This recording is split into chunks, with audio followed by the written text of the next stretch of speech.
resistances that we come up against. And I hope it will be useful, you know. So they are really these obstacles. You know, sometimes Mara is considered like a demon, but because it is, you know, it's referred to in the text as the temptress or the tempter. And I think in many ways we are all subject to the tempter, you know, in whatever fashion it comes and inhabits. And I was just going to kind of go over these four, which are kind of very traditional in the world kind of Buddhist psychology.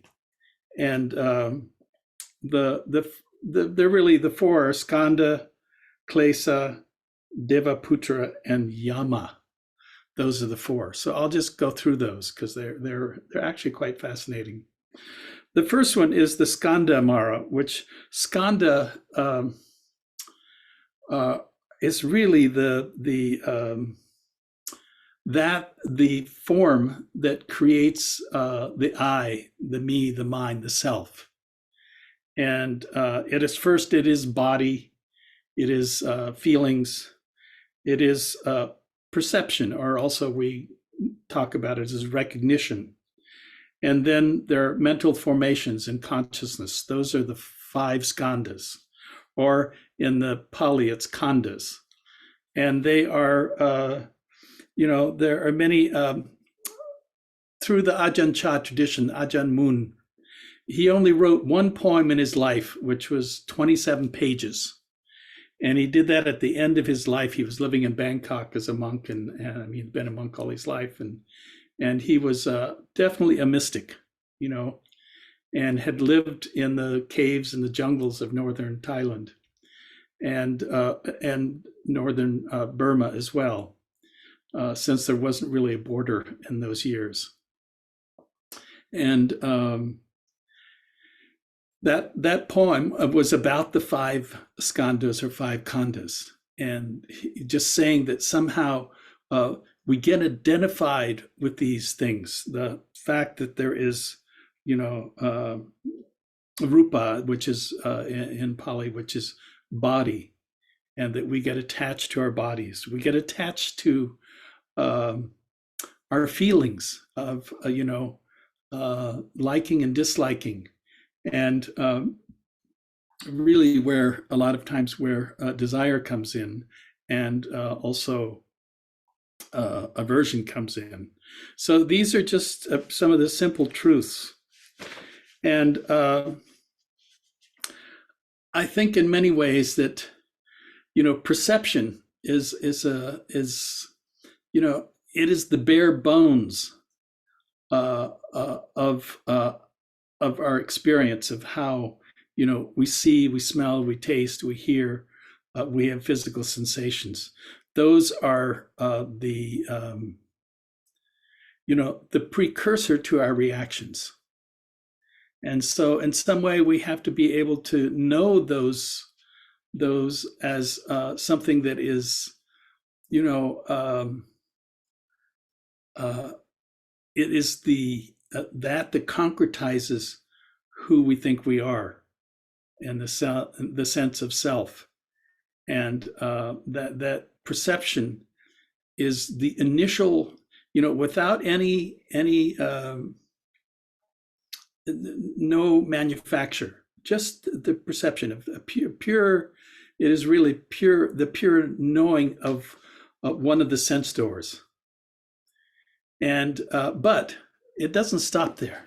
Perception then also begins to, you know, because part of perception is also, they say, is memory. So we have perception, we have memory. Because of memory and the perceiving of some experience, of primal experience, that we create mental formations. We begin to make up stories. And as human beings, we are really good at stories, you know. We go around and we have an experience and we have a memory and a feeling about it, and then we create a story. And that story is a mental formation. That is really what mental formations are. And they're tricky because, again, going back to the very first thing, it has this truth that you know we're in this process of self-identifying. So there's always this selfing that's being created just simply because we're alive and we are these skandhas, we are these khandhas, we are these kind of primal truths. You can't take one of them out. If you are, you're not a human being. You're dead, basically. So we have the mental formations, but we also have, and I want to define this clearly. There is also a thing called consciousness. And consciousness in this particular view, because it is really based on the flow of experience, is an impermanent phenomena. So it is the rising and very, very fast, the rising and passing away of when the mental formations of the identification, So in a sense that all those 5 khandhas or skandhas are there, then the self is the product of those. And we begin, in this sense, we begin to recognize that on some level, we are just habits. And our habits are basically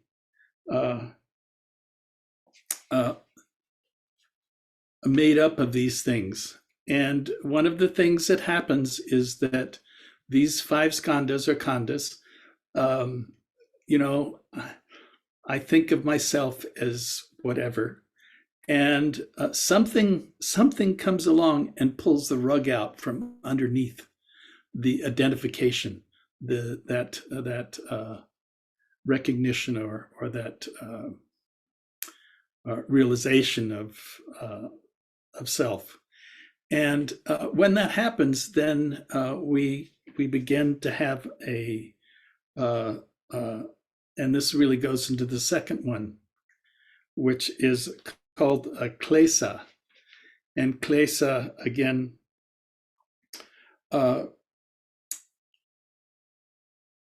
is sometimes it's referred to as a poison or an emotional reaction to the experience.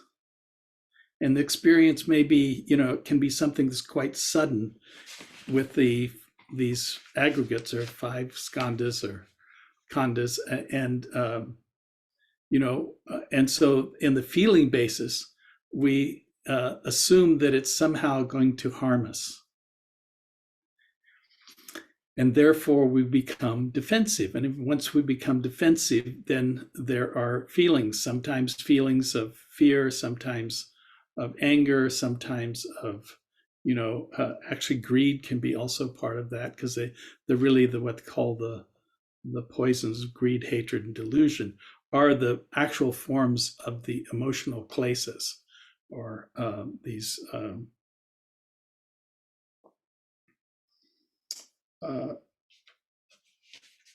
of these particular feelings, And one of the things that happens is that, when something quite strong happens in our world, which then create the experience of reactivity. And that reactivity is, it's sort of, in a way, it's sort of like a forest fire. I mean, I hate to use this analogy, but it's true. Forest fire, which comes and it burns things in its way. And as that fire comes and begins to burn, that is, our basic goodness, our sense of ease or relaxing, gets disrupted, and we end up in a defensive posture, trying to hold on to, um, really hold on to just ourself.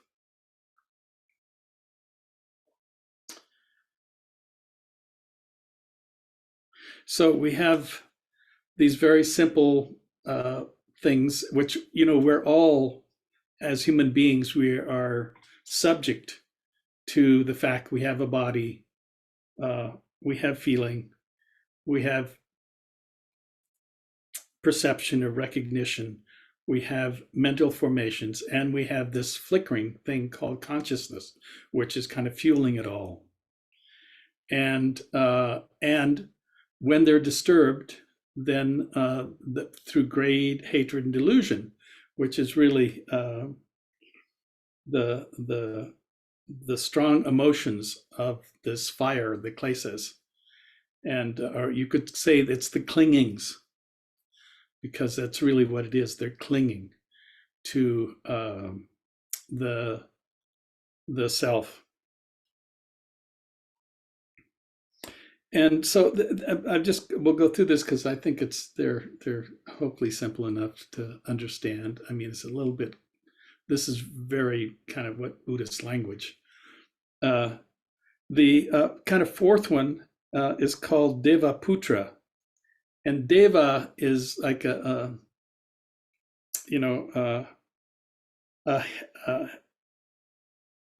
heavenly being, but Putra, Mara, and Mara is the tempter. So it is sometimes it is that thing that we look for, seeking comfort, a sense of entitlement with our world, and these are natural states. They're not. These are not, things from the outside. These are our internal languaging for when we seek comfort. We want pleasantness. We want the way we want it. And there is always that sense, I find this very prevalent in I think it's probably in all societies, but I see it here, is the issue of entitlement, and it's one of the things I love about living in Thailand when I'm there, is that the people are so, there's not a sense of, oh, well, I should have more or be different or whatever. Just things are the way they are.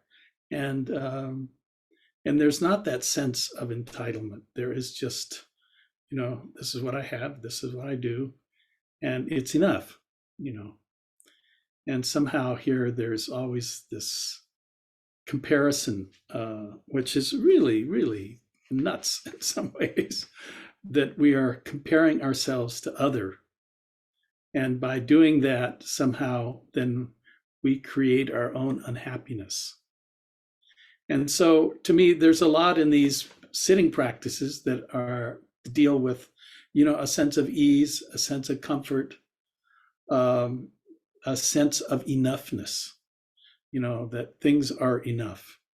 I don't have to force something to be different. And I can actually relax and realize that somehow these things are in the flow. And now I'm going to kind of take a little turn here. There's also this word karma and or kama. And, it's actually simply the word means action, but we kind of twist it a lot of times. And, I remember back in the, I guess it was in the early 70s and stuff, or later 70s, there was a lot of people, like, I've had cancer now twice. And, I don't make anything out of it, but I remember back in those days, it was sort of like, well, you caused it. No, you didn't cause it. There are certain factors there. They could have been genetic, they could have been environmental, they could have been some other uh, external or internal force that allowed that to develop. But it's not personal. It's not somebody's fault. And I know there was some during that time. There was some talk about that, is that somehow you were responsible for it, and that's kind of a misnomer. It's not seeing it correctly, because correctly it is just, there are thousands and hundreds, millions of possibilities, and each of us has a different genetic structure and heritage, and so due to that, there are forces that come and kind of hold us, and that's really all it is. It means that the the uh, the complexity of any one moment is beyond our judgment. Let's put it that way, because we can't really judge these things. In that, there is also, that sense of entitlement or seeking comfort, which is not a bad thing. It's just that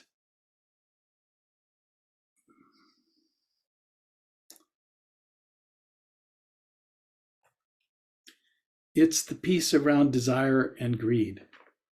And somehow, if we know that results due to, you know, ease and relaxation is one thing, another is desire and greed.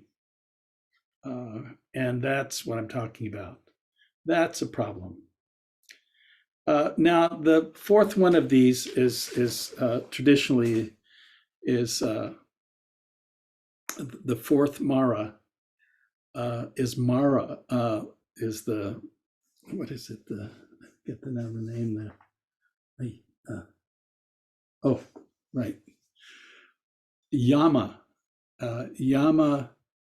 And Yama is the Lord. He is like this, in the Tibetan tradition, this big, fat, black creature that is standing on a human being, and and has, different swords and arrows and in their hands, and it is really that Yama is the Lord of Death. And I think, as human beings, all human beings fear death. I wish I could say it's not true, but all of us, we're simple creatures in that way. We cherish, our loved ones. We cherish the things we own, the world we live in. And ultimately, there is the kind of the truths that Buddhists say in the morning. I am of the nature to grow old. I am the nature to grow sick. I am of the nature to die. Whatever I cherish will be taken from me. My only possessions are my actions. My only possessions are my actions. Those are kind of the five reflections that are spoken of, and are part of all the kind of morning Buddhist chants. And so we have this Yama, which is something that we fear, which is death. And I think, in some level, that because we are attached, which is just our nature, that we fear that kind of transition. I mean, sometimes I think, oh, I'm not afraid of death. I'm just afraid of the pain that I have to go through with it. But the truth is, I am attached. I'm attached to this body. I'm attached to my, my son, my grandson, all the uh, all the people around me that I'm in relationship with, I'm attached to. So that means that on some level, that there is some sense of fear or loss when we contemplate death. But at the same time, one of the truths about Yamamara is that to contemplate death, many schools of Buddhism reflect on death as a means of experiencing freedom, because it is one of the truths that we attach ourselves to, and we somehow cling or hold on to that. And sometimes it's very subtle things. I know that the 2 times I've had cancer and all the stuff that's gone around those, and the pain, physical pain, um, you know, there's always been in the back of my mind that somehow, um, you know, uh, I'm not going to transition. But someday, hopefully not today, I will transition. And how do I hold that? You know, and in many schools of thought, to have, contemplate your own death. I mean, I remember Don Juan in the Carlo Castaneda books. He always talked about keeping uh, death over your left shoulder, and you know, as you lived life, if there was an important decision to be made, turn and ask your death, how important is it when that the truth of that, it can be very in some I use the word liberating, but I think it is. It's kind of like, okay, you can free yourself up some in that kind of experience. I want to go back to the skandhas, these khandhas, these aggregates, they're also called. They're also called heaps. I like that. They're heaps. So there is the body, there is feeling, there is, perception or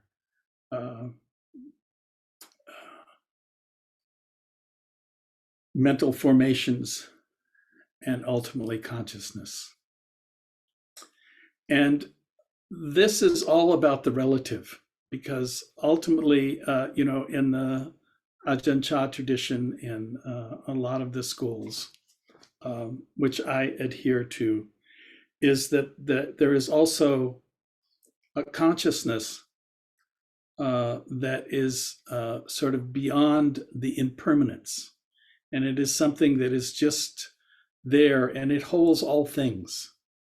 And part of the practice is, yes, you have to learn to deal with these maras. And as you liberate yourself from the maras, then you can see that there's also a consciousness that is not, it is not determined by who I think I am or other. It is something that has been there all the time. It is that kind of holds, in a sense, it is a broad base that holds all things, and yet is not of them.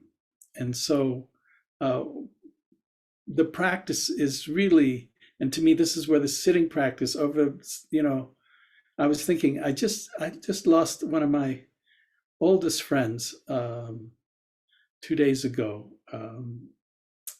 He was the most creative guy at West Nisker. They also called him Scoop, and he years ago, I guess back in the, I don't know what years, he was considered one of the 10 most influential people in San Francisco.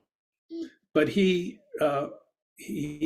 reinterpreted the news. So he was for years there on KNCO, the radio station, And then later I went to a play he did in San Francisco once.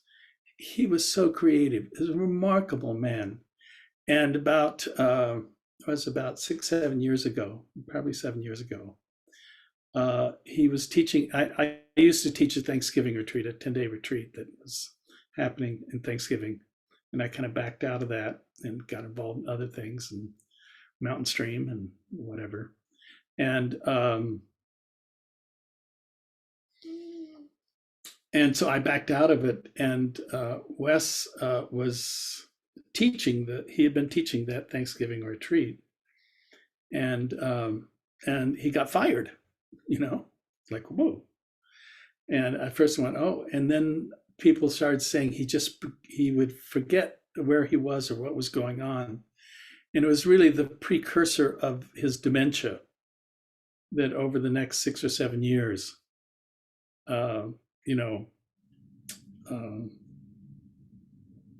it just has this destructive force that finally ended up, he was 81 and died.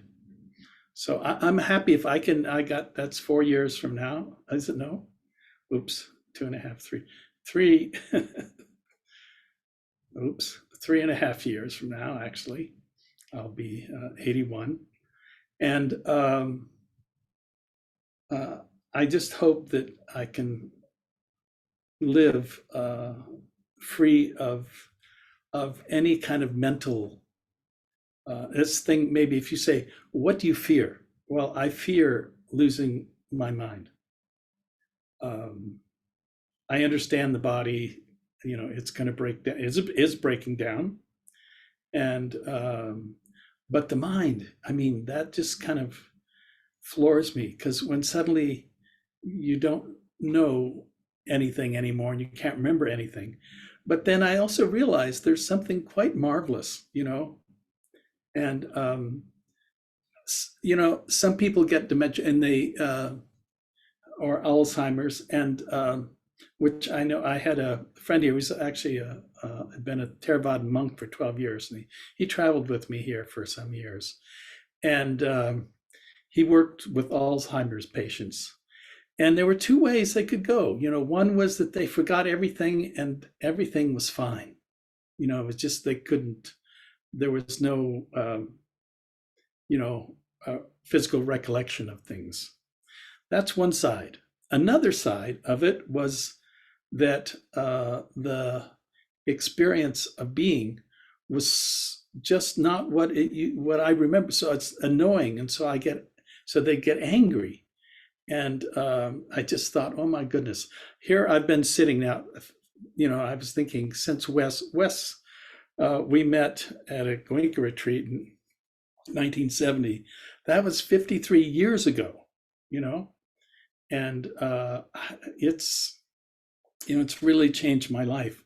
But what do I want it to change? I want it to change that is fearful or annoying or causes anger or any of the maras come up, that I'm able to, the expression is not fall for it, that I don't have to fall for it. I can actually see it, for what it is, that it's part of the,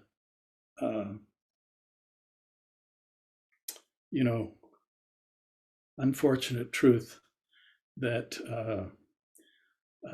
we live in. They use the word samsara, which is really the fact that we live in a world where human suffering is par for the course. And in some ways, I think, well, that human suffering is probably one of our greatest teachers. And I appreciate the fact that it can teach us, instead of, just like an ostrich sticking our head in the sand, that we can kind of learn from what happens. And it's to me, one of the marvelous truths about human being is that we can actually learn and grow and find, that sense that that liberation is not something, in a sense, it's now I used to be a seeker, and I, I I don't mind the fact that I was a intense seeker for a long time, and but then at some point I began to realize that that was always looking ahead somehow, that there was another mountain, another um, retreat, another whatever it was, instead of saying, oh no, this is actually enough right here. This is this is good enough. And if I look into what's good enough, there is a knowing, there's something that knows. And that knowing is the marvelous truth. And that it is not something that we seek, it's something that is uh, always, it's in a sense kind of our original face, as they would say in Zen. And it is something that we always have in a sense, kind of a lifeline to, because it never separates out. So just an explanation here. Let's go back to the skandhas.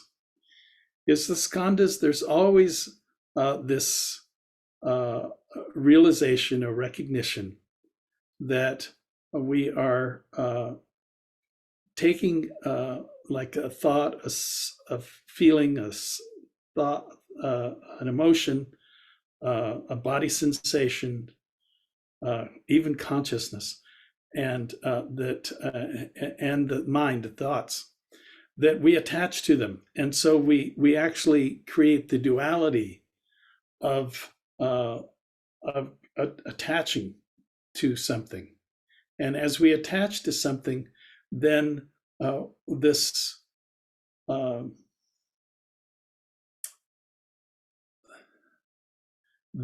that is greater than us, uh, that's actually singular, is not in a dualistic form. It's not part of the parts, but it is something that holds all the parts. And that we begin to see that, oh, if we can just relax into that, and you can't, it has no past and no future. It only exists here in the moment, and it has always been with you. And that suddenly there can be a deeper relaxation, even when things aren't going the way we want them to go. We can always turn and let go of it, so that we can recognize that there is this,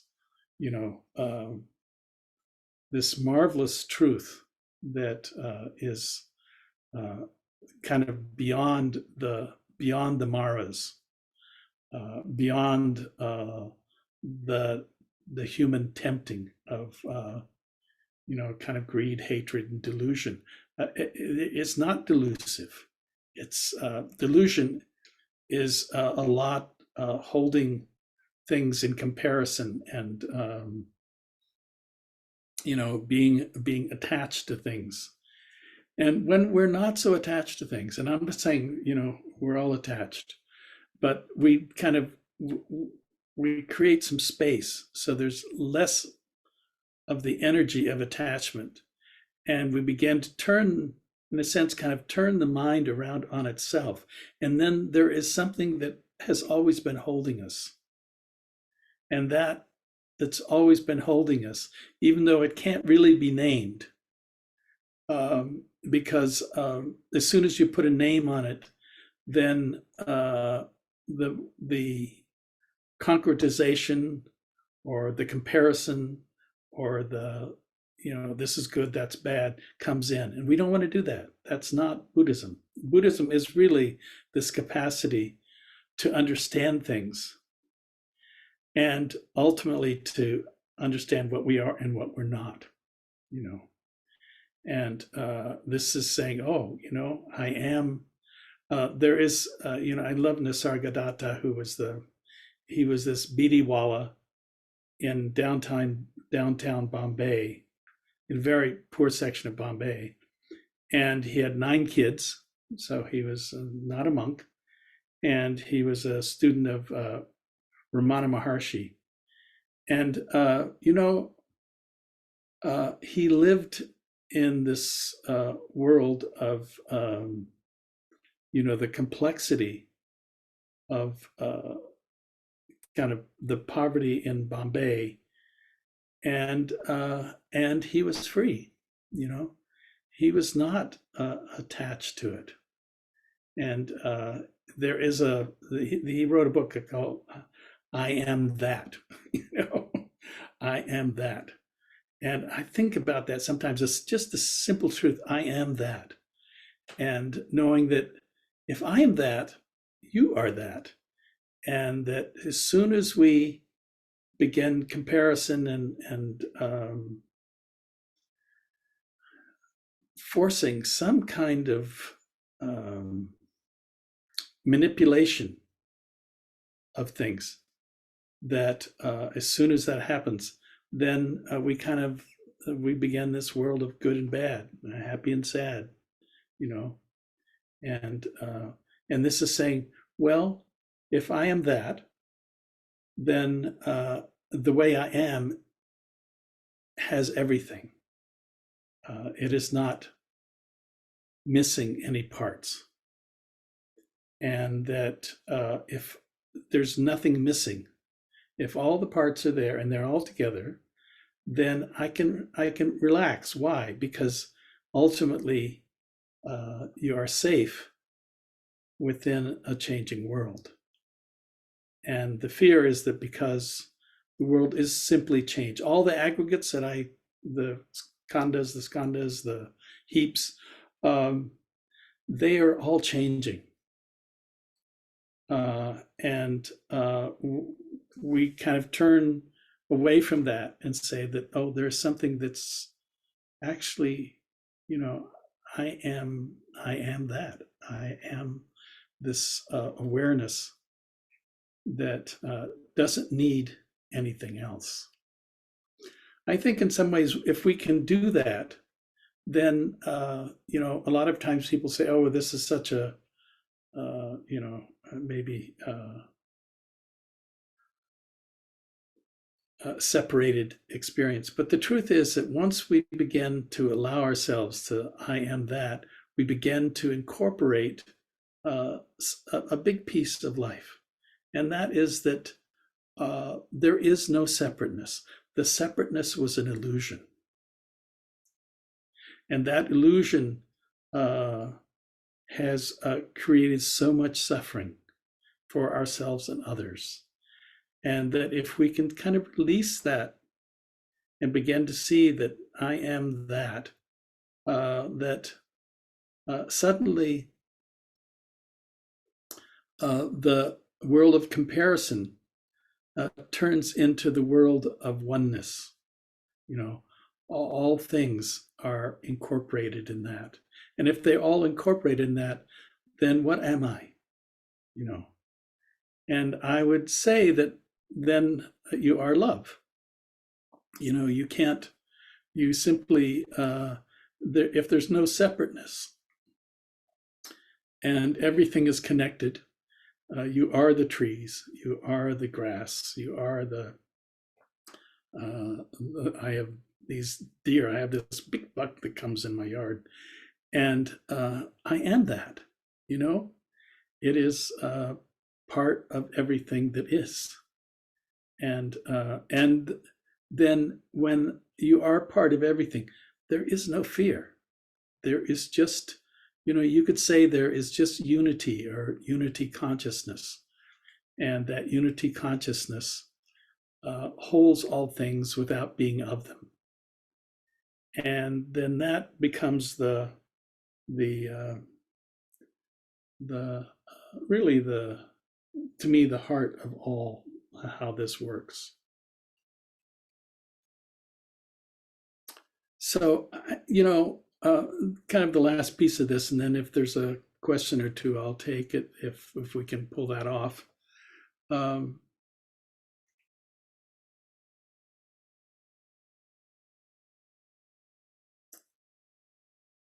We live with the Maras, due to our our confusion and our poisons, the greed, sometimes the aversion or hatred, and the delusion that we are in, that we miss this. And my job is kind of to point out that we are more than those things, and yet those things are powerful forces that kind of sometimes pull the rug out of who we think we are, our kind of self nature. And this is saying, oh no, we're more than that, you know. And if we can really get kind of the basis for that, then the idea of separateness really is just a delusion, and that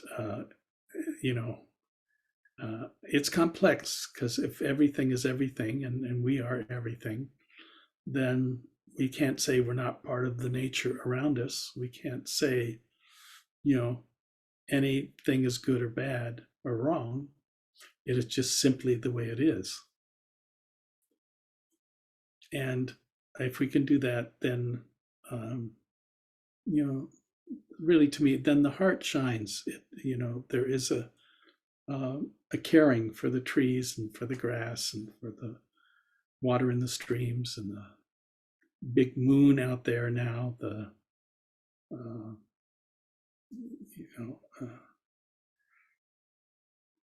whatever this moon is called, I forgot. But it is sure big, and it's like, wow. And I understand that's part of an optical delusion. As it comes up, that it seems so much bigger, and because in its orbit, it is, at this time of year, it is the closest to the Earth. Therefore, it appears bigger, but it's the same. And so is our delusion, but that's just the way it is. That's part of reality, our minimal reality.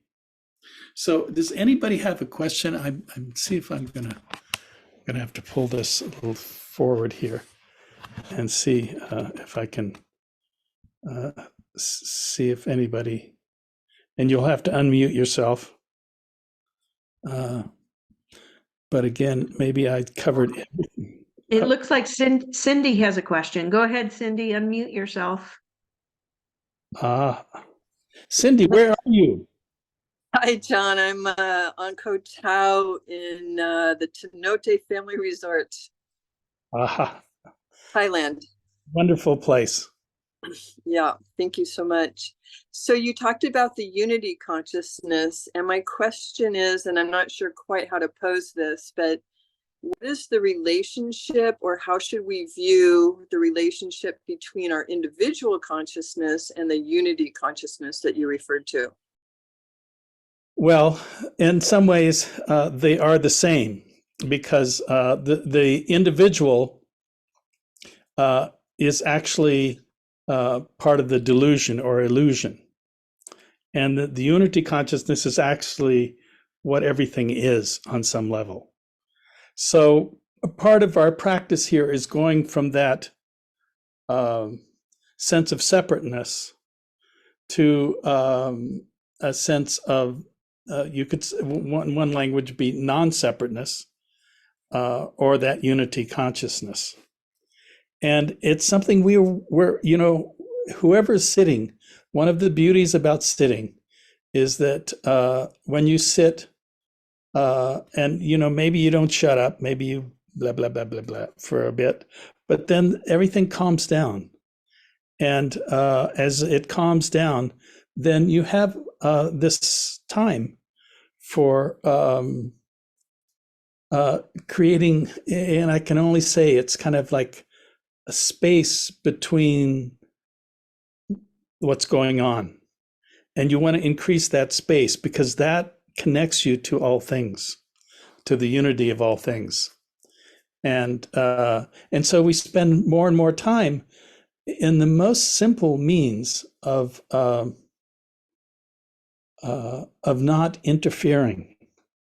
And so there is actually an internal relaxation that goes from that separateness to this unity consciousness, or this oneness, or that holds all things, if that helps,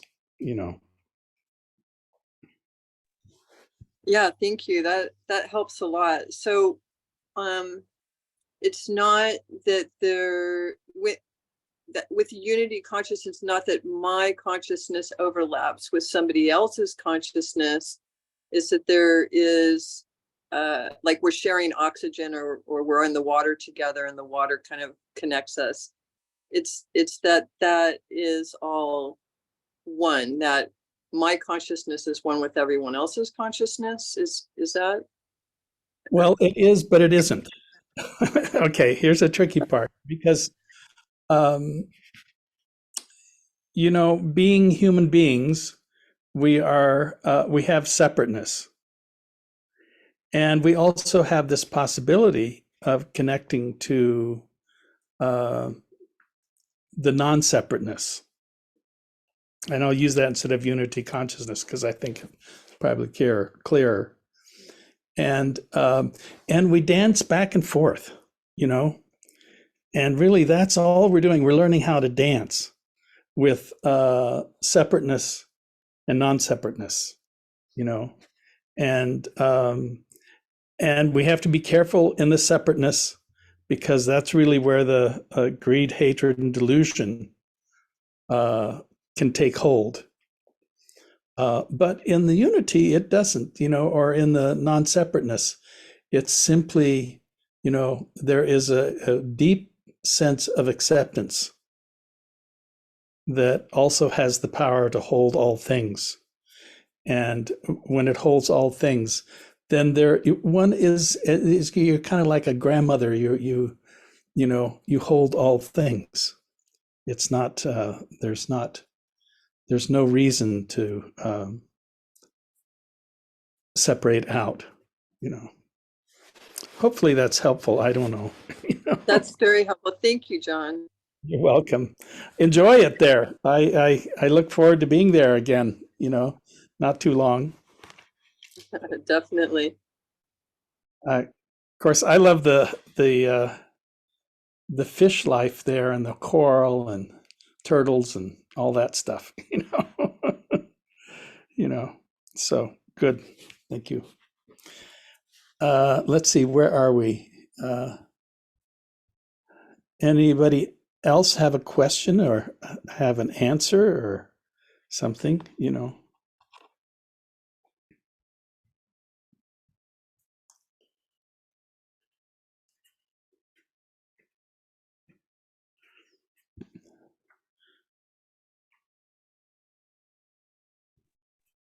Jennifer, go ahead and unmute yourself and just ask your question. Okay. So I just kind of trying to integrate all that you said, and I'm thinking that, sorry, I'm trying to formulate it, that when we notice that we are starting to have a reaction to, that we're responding to one of the maras or the skandhas or whatever it is, that in that moment of noticing that there's some freedom there, where we fall back into, where we have that opportunity to take a breath and fall back into the hands that hold us always. Well, as I said, this is a dance, and we dance between the hopefully not the places, but the poisons or anything, but actually we dance between our separateness and an acceptance of all things and people. And we just dance back and forth. We're not going to be one thing or the other. Only a Buddha can be that. So we'll always be doing this dance. It's why we have to stay really conscious and awake and aware, because it's so easy to, in a sense, it's kind of, I'll use the language, fall off the wagon or whatever. And and we can begin to teach ourselves to spend more time, and really this has been my practice, is more time in this, it's really is a non-dual state of, in a sense, there's ease, relaxation, there's the lack of fear and reaction to things, and know that something in life can come out of nowhere and catch you. So that I do know. And I hope when I do get caught, I hope I don't get caught for very long. That's part of this art, because it is an art. So thank you, Jennifer. So let's just a moment here and I'd like you just to, I'm going to do a short metta here to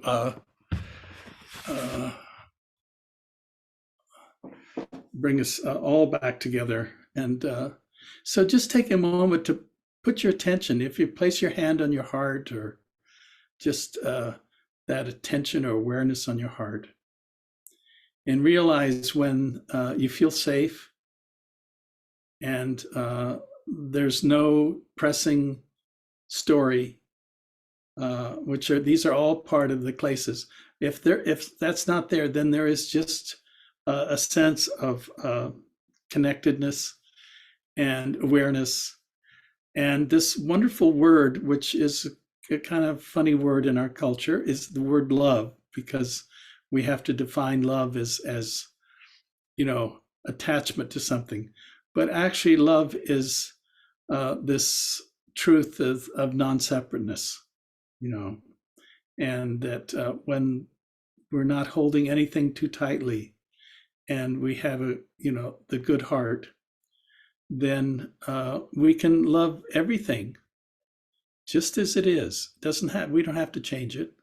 It doesn't have to be some way that we imagine it to be, and that we hold that loving kindness.